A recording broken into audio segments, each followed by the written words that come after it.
So, welcome to the first ever masterclass happening here in the Quarter Life Crisis Club.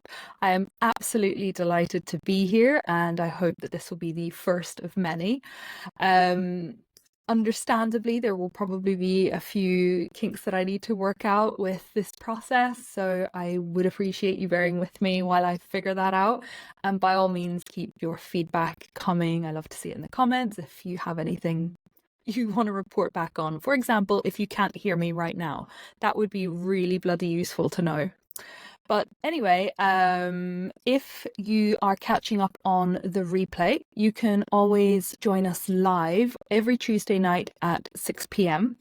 And there will be a different topic happening every week. You can vote on that by choosing the topic you want to see in the poll that goes live on a Friday. So keep an eye out for that, because it just gives you this opportunity to choose something you genuinely want to hear or something that you think would be really, really useful. Likewise, if you have any particular topics that you would like some insight into, or maybe you've got some questions that you want answered, by all means, you can pop them in the comments on that poll on Friday, and I can come to them on the following Tuesday. So yeah, if you're joining us live, happy days. Give me some little heart emojis in the chat. And if you're watching on the replay, make sure you comment #replay to be in with a chance to win a complimentary coaching session with me. So all exciting stuff. Let's dive in if you are ready to go. Let's see we can see some fire emojis maybe. Yeah, feel the heat a little bit. I know I am. This is nerve-wracking. I've gone live before on Instagram, and I don't know, I was just winging it, like, let's be real. So this is something new. And yeah, I think the first time I went live, my dad was literally the only viewer. I have no idea how he even found it or how he joined it or what, but he was the only viewer. Bless his wee heart. But no, things are going to be a little bit more targeted, I suppose, in this group. So yeah, if you're here, if you're in this group, it's probably for one of two reasons. Either you are having a quarter life crisis, you're knee deep in that shit, or you want to find out some more about it. Maybe you think you're coming up to one, maybe you're like teetering on that edge. You just want to put in a little bit of like preventative work. I get you. I get you.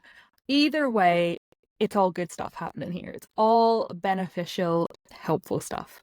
So I think I'll start by saying that a quarter life crisis, it can happen to anybody. It can hit at any time for any reason.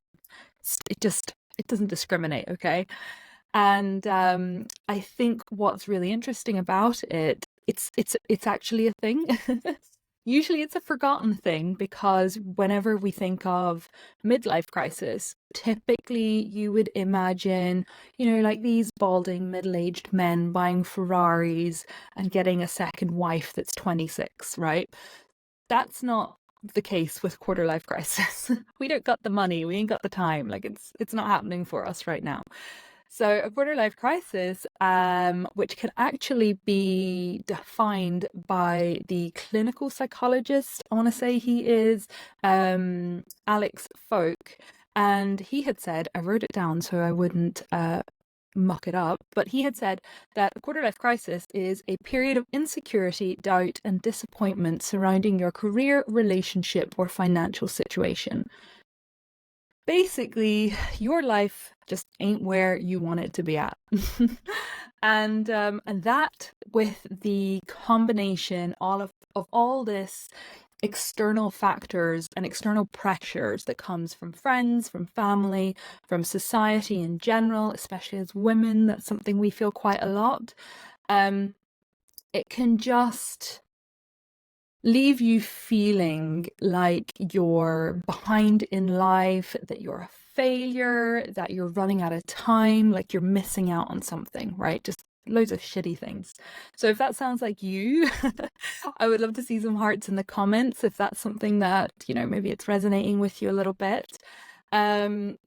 But the good news is that if you are feeling like this, it's a good sign.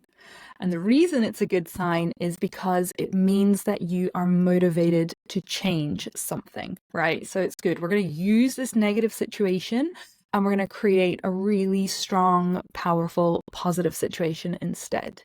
Now, the bad news is typically you don't know where to start. And it can just feel overwhelming. It can feel isolating. And sometimes it just feels like there's so many things you just don't know where to start. So you just don't do anything. And it's cool. I get that. I've been there. I have quite often shut down from just feeling that overwhelmed, burned out feeling. And, I've just been in the fetal position watching Netflix or watching Friends for the 4,500th time. It happens. It's fine. Now, however, the best news is you're here.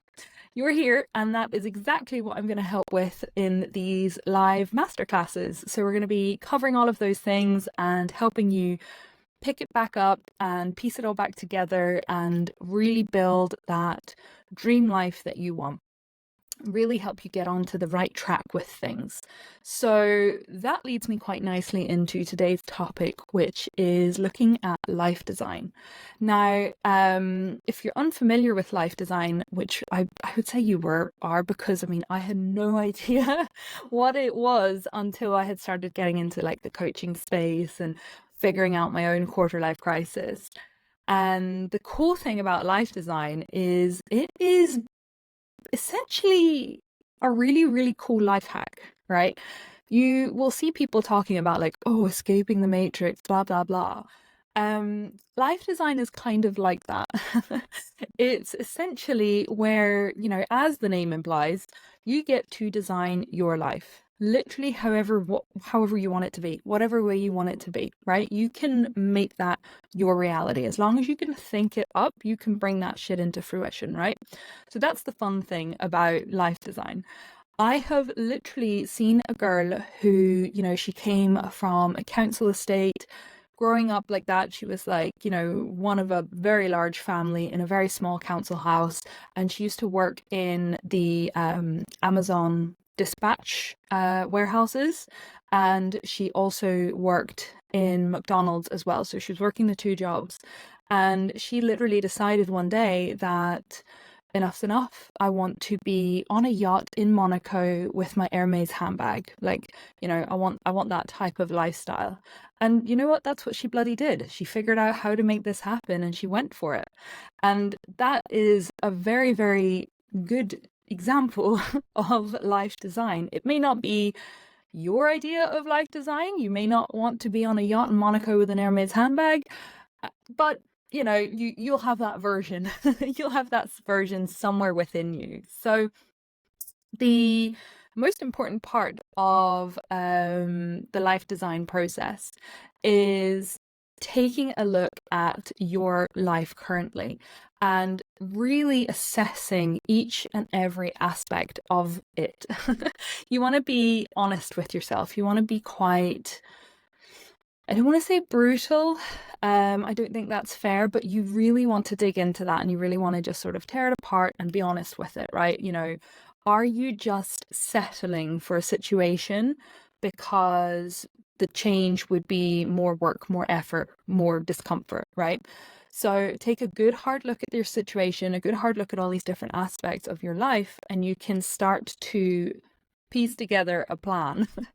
And what I find with my clients is sometimes it's actually easier to look at what you don't want in your life, right? Looking at what you don't like in your life and what you definitely don't want.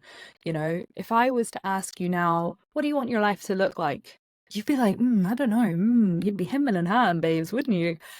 But if I said to you, what don't you want your life to look like? I am pretty sure you could probably rattle off a list of 5, 10, 12 things that you don't want your life to look like. And that's fine. That's good. Very good, because it puts us on the right track, right? It starts to just like mark off those pathways and we know, right, we're not going to explore that avenue. We're just going to shut that down right now and just keep focused on where we do want to go. So once you've got that idea, of where you don't want to be, then you can start fleshing out where you do want to be. And I find a really nice exercise to do this is to sit down and just write, right? Right? Oh God, we're going to take a shot every time I say that. Sit down and I want you to write out what a day in your dream life would look like. And the reason why I like to go for a day is because your days, like most of your days, will look the same, right? There will be very few variations to that, very few exceptions to that day, right? As it stands, you're gonna wake up at the same time, you're gonna go and do the same thing. It's mostly gonna be the same. So sit down and write it out and figure out how you want to spend that day. Go into as much detail as you can, right down to the song for your alarm clock. If you're not waking up with an alarm clock, what kind of bird is tweeting outside your window waking you up? Get really into it and have fun with it and be as creative as possible. What's cool about it is you don't have to put any limitations on it. It frustrates me whenever I see people say, oh, but it's not realistic. It's not realistic, or choose something that's more realistic.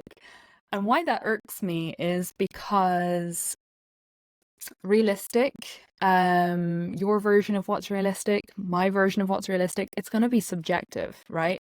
That girl that used to work in an Amazon warehouse and now she's on a yacht in Monaco, her version of realistic is totally different to my version of realistic. And it's important not to get bogged down in thinking about realistic, because what happens is you start to pull in from other people's opinions, other people's judgments, other people's expectations, so that you can create this version of realistic that's going to most appease the people around you. And we don't want that, because at the end of the day, it's your life.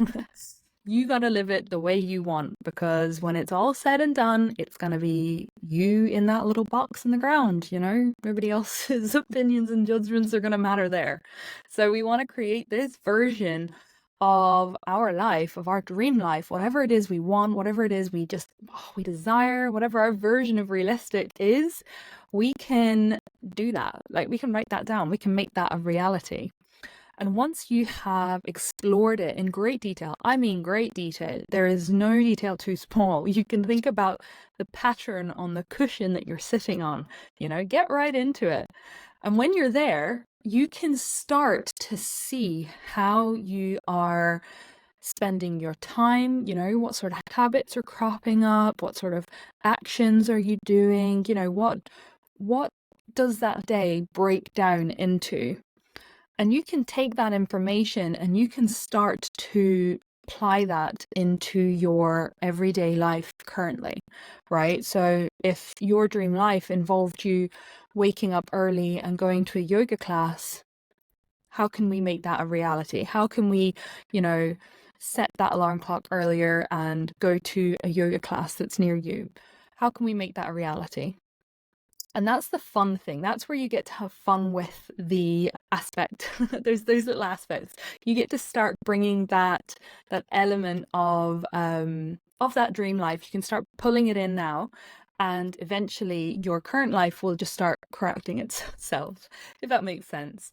I find a really good example of this is something that's actually used by pilots and people in like the airplane industry. Don't hang me on that. I'm nothing to do with airplanes.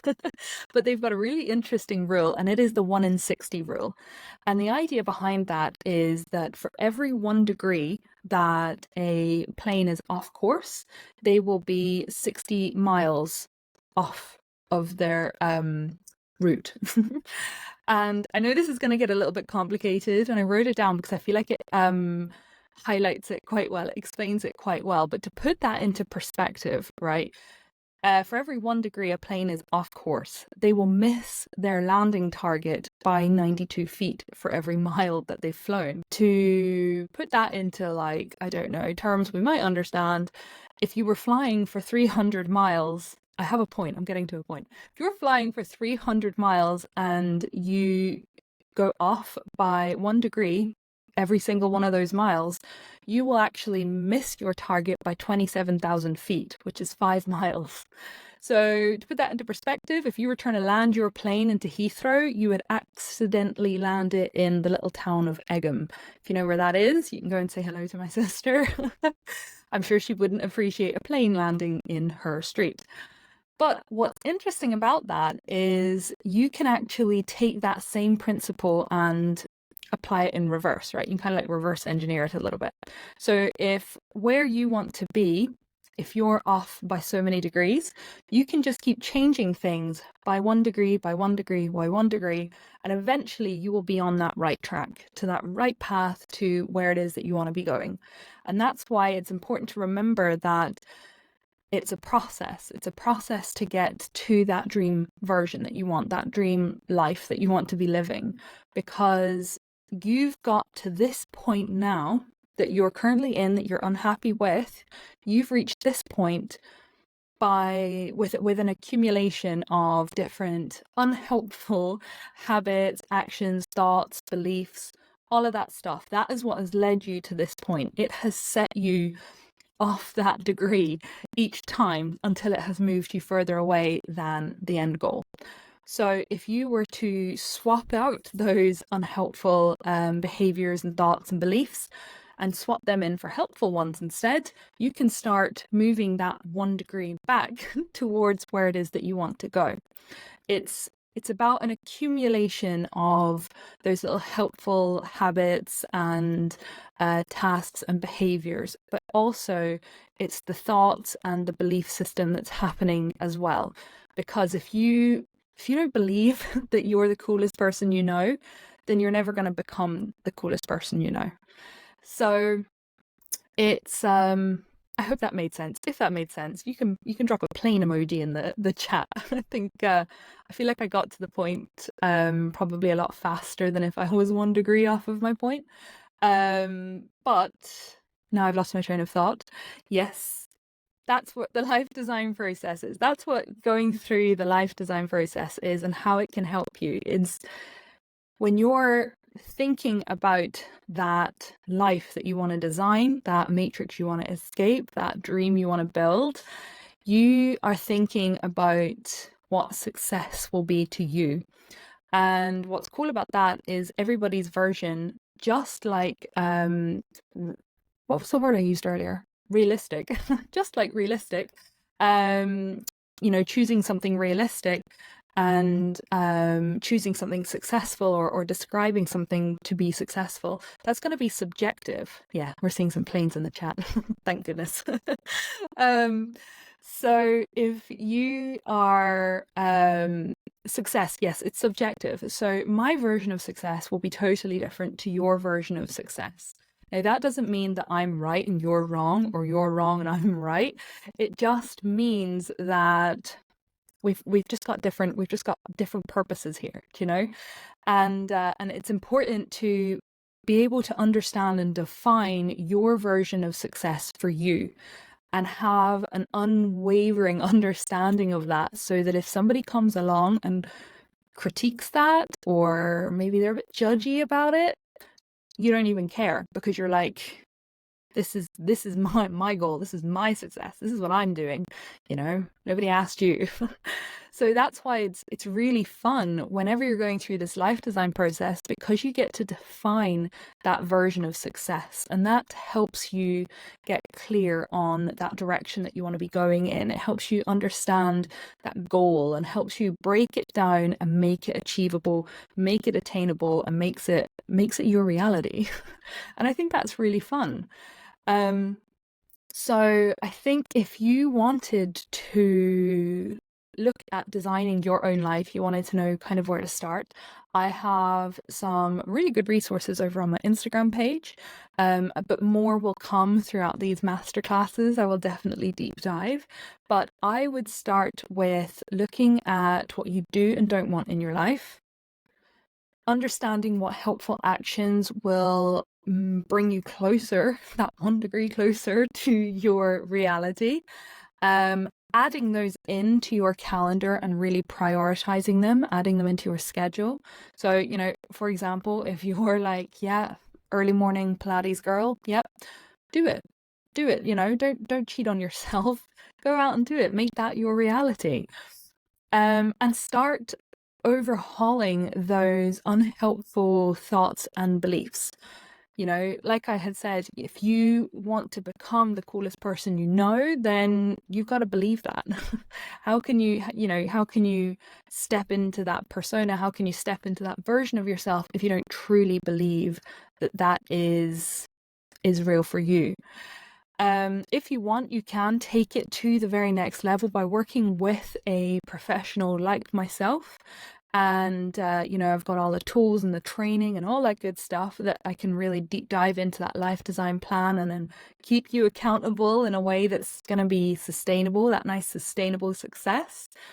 If that's something you're interested in, by all means, you can drop me a DM and we can have a little chat about it.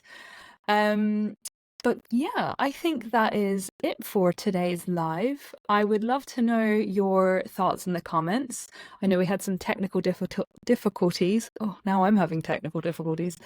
But we got there in the end. And yeah, don't forget, vote for the next topic in the poll that goes live on Friday. And yeah, I think until then, let me check. No, everything's looking good. Until then, I will see you in the next live and I will see you in the comments.